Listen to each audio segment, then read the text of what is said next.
Okay, my dashboard says it's showtime, so I guess Live. it's showtime. We're live, Liz. Hi, how you doing, Liz? Nice to see you. You too. Welcome, everybody. My name is Diane Rose Solomon, and I am the founder of Animal Magic Films. Here we go. Here's Animal Magic Films. Thank you for joining us for, I think it's the 13th interview in the Science and Magic of the Human-Animal Bond interview series.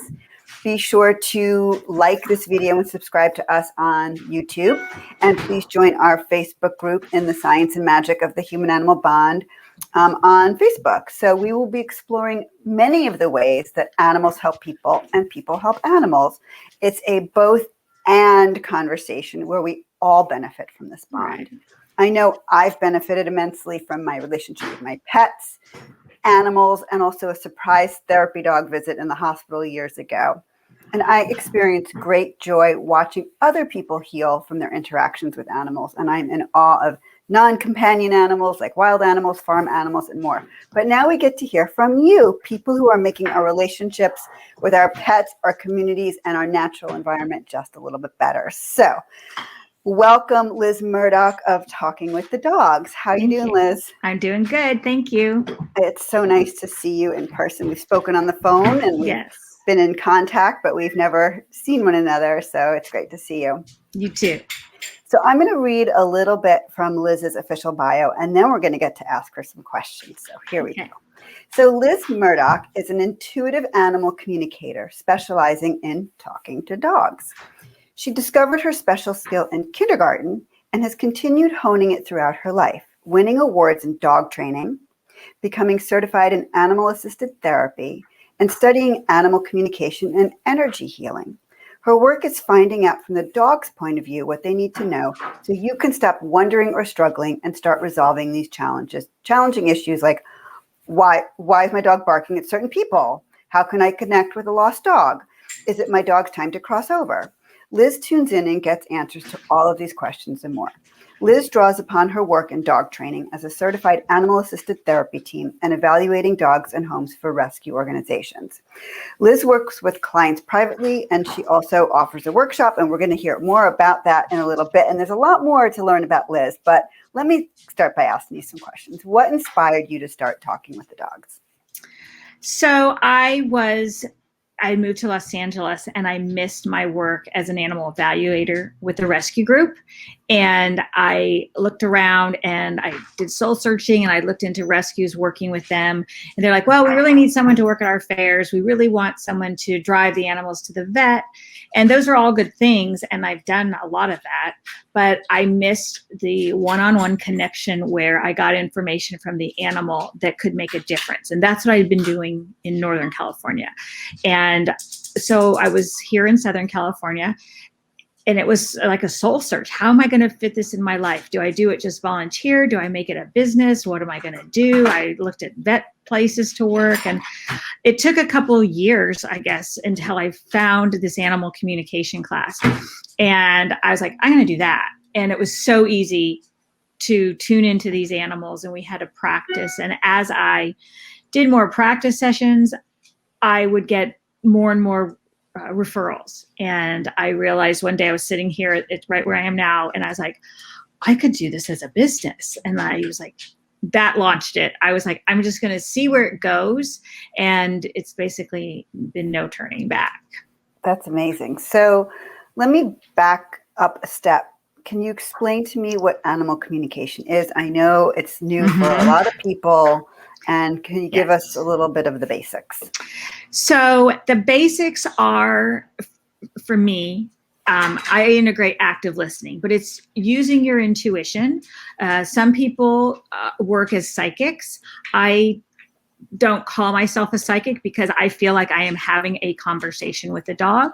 And I'm trying to take this very mainstream because intuition is like that feeling when you just knew this was the right dog for you. Or, you know, I just had a feeling to call so-and-so and it was an important time in that person's life. For me, in my animal communication work, it is tuning into the dog and receiving information. And I get in its 5 ways. There's the images, there's the knowing sense. Mm-hmm. There's the hearing a dog talk. There's a taste sometime, and there's a smell, and that feeling of, ooh, I feel nauseous. I'll say I get real specific. I feel as if the dog is nauseous, in the upper abdomen, or, oh my gosh, in the lower area. Using our senses and tuning in, and then actively listening, which is what I've been trained in as well with people. And I find that it translates perfectly well with an animal, where active listening, we are not thinking of the response or the next question, or, oh gosh, well, I think the dog wants to go to the bathroom, and assuming, but it's like waiting and listening to whatever it is. And I just write it down and then try and make sense of it. But active listening is not judging or trying to make sense of it. It's just receiving. And I use that receiving element in all forms. And that's what animal communication is. Requires a lot of patience, I would assume. And it's Mm-hmm. a skill. And I think it sounds like it's a skill. It sounds like, well, okay, let me ask you, instead Mm-hmm. of me assuming anything. Is it something that certain people are more able to do, or is it something that anybody could do if they're willing? What do you think about that?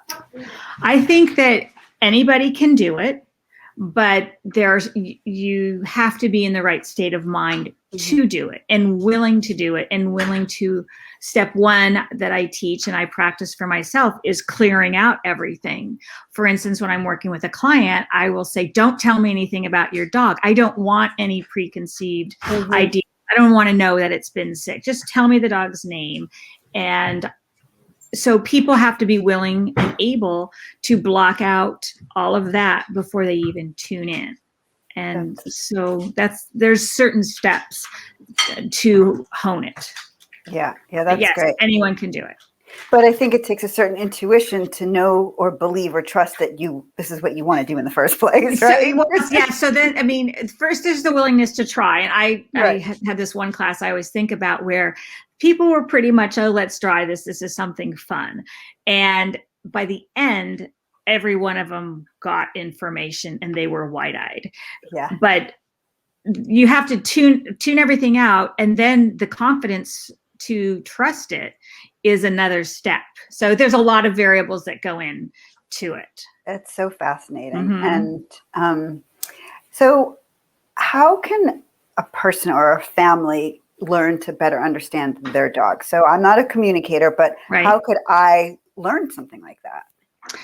So from my experience, I've worked with hundreds and hundreds of families and dogs doing this. And I think a lot of people are doing it. I call them closet dog talkers, that they do talk, but they don't trust themselves. Right. So I gave an assignment in a group the other day. I said, I want you to do this for a week and we're going to check back. And don't judge. Like, if you look at your dog, typically you have a knowing sense, but you shrug it off. So it's like writing it down and tracking it. Like, I think my dog, I think he wants to go, he always likes so-and-so. I think he likes so-and-so. And then keep going. And then they start noticing, oh, my dog really likes gentle people, or my dog really likes such and such. And building that awareness of your dog and honoring it, like, oh, I think he wants to go out. We'll let him out. And then the next time you're going to still know, because you're building your muscle and trusting yourself and your dog. Like, if I say, if you want your dog to talk to you and you want to understand your dog, then when you get little nibbles of communication, honor it, and your dog will keep sharing with you. Yeah, that makes a lot of sense. Yes. And I would like to think that I do my best. I do my best. Yes. Sometimes I completely miss out on a cue. And then I'm like, oof. But keep going. Keep trying. Keep going. Okay, that's good advice. Yes. So what's your favorite part of teaching people how to talk and with and understand their dogs? Seeing the shift. when they go from, like, this one woman who I was teaching a class at her facility, and somebody else had set it up. I walked in and she goes, "Oh, you're the animal communicator. I want to book a session with you." And I said, "Okay, happy to help." And she started telling me about her dog. I go, "No, I don't want to know anything, because then you'll believe it more when I tell you things that are accurate." So she said, "Okay, I really want to do this." And I was being pulled into the class. And I said to her, "Why don't you just come to the class, since you're sitting here hosting it, since we're using your room in your building?" Mm-hmm. So she said, "I don't know. I just want to hire you." I go, "No, just come." So she came, and she was sitting there, and we did a sound bath first. So we were really trying to get people into this relaxed mode to be open and receive. So we go through the process, and it was a couple hours, and we did different things. So by the end of the class, she'd figured out what her question was about her dog. And she looked so relaxed. And I said, "You still want to book the session?" And she's like, "No, I don't need to. I got the answer. It all makes sense now." Wow. I love the shift. I love the shift, because I know she'll go home and she'll take care of her dog better. And I love shifting the relationship, doing my part with the person and their dog. So do you do more teaching people how to talk with their dogs, or do you talk directly with people's dogs more? What do you do more of? I do more talking to their dogs, because Okay. people want me to just talk to their dogs. My audience, we talk about ideal clients and the marketing world and all. My ideal client are people who have never used animal communication. And so they want me to just do it. Then they start asking questions. They buy my journal, or they sign up for a class or private coaching. But typically they want me to talk to their dog, and they will then book another session and book another until they get there. But they love getting the answers. And so I'm fine with that. So what do you say to the skeptics? People who either reach out, or they've heard about it, or they're curious, but they don't really believe it, or they don't want to believe it, or whatever. Mm-hmm. So I say to the skeptics that often we are uncomfortable with things that we don't understand, and that's okay. And that I hope that the skeptics will try and be a little open-minded, because I have had enough clients and enough referrals that I know not only that it works, but that it can change everything. It changes how people deal with grief of a dog that's passed away, with the decisions, with what they feed their dogs, with their relationship with their vet. I've had too many success stories that I know that it makes a difference, and I keep doing it. And that the skeptics, if they can open a little door and know that should they be in a position where their vet can't figure it out because it's not textbook case, they may have left out information to help the vet diagnose, that they will contact me or somebody else. There's other animal communicators. They will find a way, or even trust their own gut, that they at least, the seed is planted and they'll remember it in case they need it.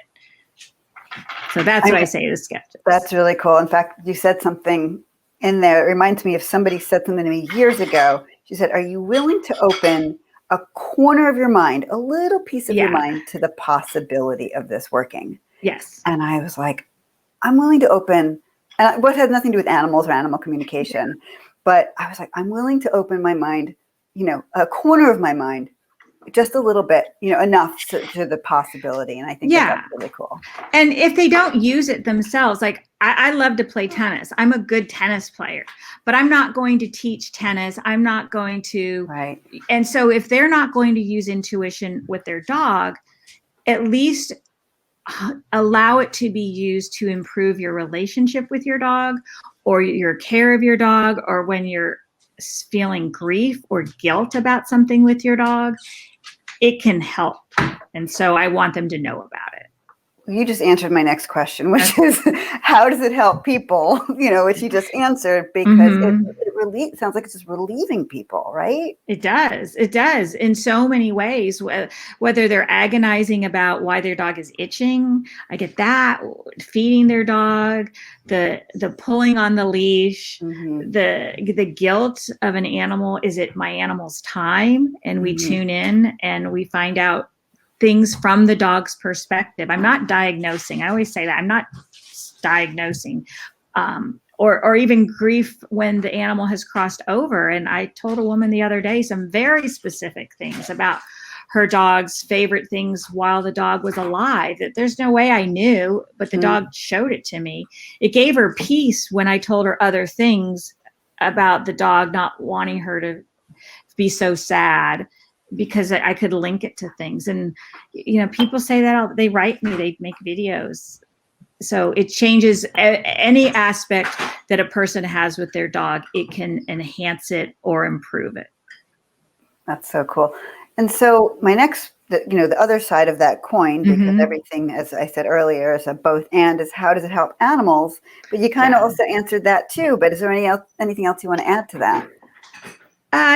I think one of the things that the animals are relieved about, I mean, I know this, is that, like, I have 3 dogs, that when a person understands dog number 1, the animal is so relieved, because no longer is the person trying to make animal number 1 like animal number 2, or like my little dog should be able to climb trees, or, it's not that, but we allow the animal to be who it is. And if it doesn't want to go for car rides and it wants to stay home and nap in the crate while the other dog goes out, the dogs are so relieved that they get to just be who they are.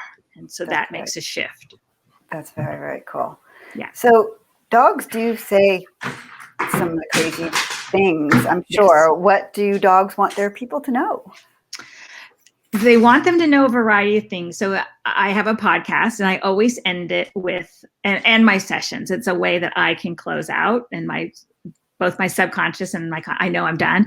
And so an animal, it depends. They want people to know that they care, that the ones have crossed over, every one of them, there's love, there's gratitude, there is, don't have so much grief about me, keep living your life. They want us to keep living our life if we can, and they want to facilitate that. The dogs want people to know silly things. Well, they're not silly. So things that may seem silly to us. I told a woman that her dog wanted her to move her desk. My hand kept going 90 degrees. And I'm like, this is sort of weird, but I just say whatever. And she did move her desk, and she was wide-eyed. And she said that she had not even told her husband. And I said, your dog is tired of you deliberating. I said, though, and I worked to get the words, you're deliberating. And she said, I am deliberating. And I said, your dog says just move the desk 90 degrees. And she did, and it's changed a lot for her work. Wow. So they always have a message of something specific. Sometimes there's a woman, the dog, I said, there's something in your top right drawer that you're not using very much, you've put away, and it was jewelry. And I said, your dog wants you to wear that jewelry more. It's important to you. And she did. And so, they want us to be happy. They want us to do what we do for them. Those of us who are taking good care of our dogs, they want us to take as good care of ourselves often is another thing that comes up. That's beautiful. When our last dog, T-Bone, passed, I'm grieving. I was literally sitting in his dog bed, just like the tears. This is a couple of days after. Mm-hmm. And, I come from a background of rescue, and I'm thinking, when is it the right time to then go find another dog? Right. And I heard him say to me, don't wait. There's another dog that is your dog that's ready to come home to you, right now. Right. So don't wait. Yeah. I'm okay. I want you to have this next dog, and I was like, okay. And, so it gave me direction, and then I just felt the guilt was gone. Yeah. The guilt was just gone. The guilt's a big part of grief. And I don't think people realize that sometimes the reason the grief is hanging on is because we haven't dealt with the guilt, and we have to deal with the guilt, whether it's, there's so many reasons we have guilt, but, and that's an example of you hearing your intuition or your voice.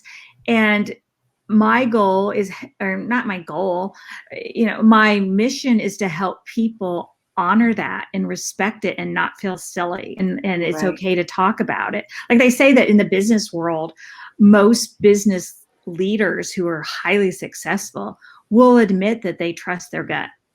Yeah. And so it's like, aren't we allowed to do that with our dogs too? Yeah, no, that's so true. It's so true. And, I've been hearing a lot about that, about the leaders. The really good leaders are they're trusting their intuition. Yes. So, do you have a favorite story you would like to share? Oh my gosh, there's so many. I'm sure. So there was one I've come to find that the grief is a big thing that's not talked about much. Right. So I think I'll share one of those. So I had an animal that was somebody booked a session, and I didn't know them, and they were having their dog put down, shall we say, that day. They knew in their hearts that today was the day. Right. And they decided to book a session with me because they just felt that was the right thing to do. They wanted to find out just anything. And they said, "Is my dog ready?" And I was like, I was a little bit overcome that they didn't know me, that they had chosen to just do this hours before. And I'm like, I got to just focus on this dog. So I just stared at the dog. What do you want me to know? What do you want them to know? And that dog was like, yes, I'm ready to go. My body is done. They've done everything they can. And the dog gave me details and gave me insights on its favorite things with each one of the family members that the dog had shared over the years. Very specific, and it brought them peace. Yes, it was amazing. I mean, and I felt very no one's ever called me hours before something like that was going to happen. So I felt, and I didn't know these people. So I'm just looking at the dog and saying what the dog was saying. So we get to the part of, are you okay with this? And the dog said, no. And I was like, oh. And the dog said, I want individual time with each person before. And I was like, oh, okay. So I told them that. I mean, this was live on a video, and not the whole family was not on the call. I tell people, you don't have to be on Zoom. I just want to see the animal. And they're a little like, oh, okay. I said, this is really between the animals, so that they can sit off camera. Mm-hmm. So the dog says, I want private time with each one of you. And there were 3 people on this call. And I said, okay. And the dog was very adamant. And so I became adamant. I said, no, this is really important. Each one of you, until you know you're done with your time, that you're okay to pass the time to the next person. Mm-hmm. So they did that. And then the session went on. Well, they wrote me back afterwards, and they said that their time with the dog had been unlike any other time. The way the dog looked at them, they just knew. And they all had that connection, like we talked about teaching animal communication. They all experienced it. And one of the people on the call had been like, okay, fine, I'll go along, whatever. It's important to you, we'll do this. You know, how it is often in situations when families are coming together for these difficult times. But they all were like, had this unexplainable piece about it that has then since helped their grief. And they can still miss their beloved dog, but to have a sense that we got something that we needed, and they felt a kind of closure that they couldn't understand. So that's really, really my recent one. It's beautiful. That is amazing. This is also amazing. I have so many more questions, but we're pretty much at the end of our time together. So what I want to find out is what you have coming up where people can engage with your work. What's new for Talking with the Dogs? So what's new is my journal. So I've been telling people who are interested that even if they're just like, oh, I like this, I love it, but I'm not sure. I have a journal where it has prompts, and it's available on my website. It's got dog quotes that are fun to read. My dad bought the book, and he loved it just for the quotes. So, So anyway, that is available on Amazon, or bookstores can get it. I have my workshops where I have a special book that is in depth. It goes through and guides you. Here's like the reflection page, guides you on how to talk to your dog. And I include that in my workshop, which I've got another one starting in March. If you're interested, you can message me.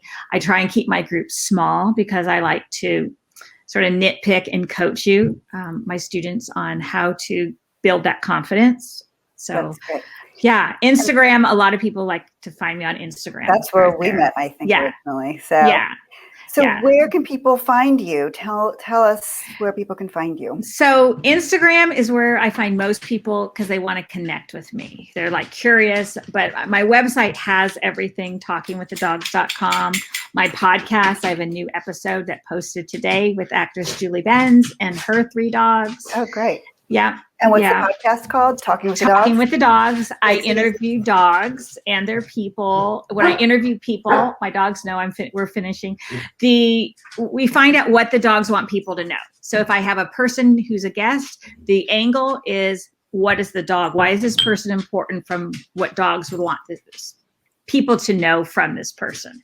That's amazing. Yeah.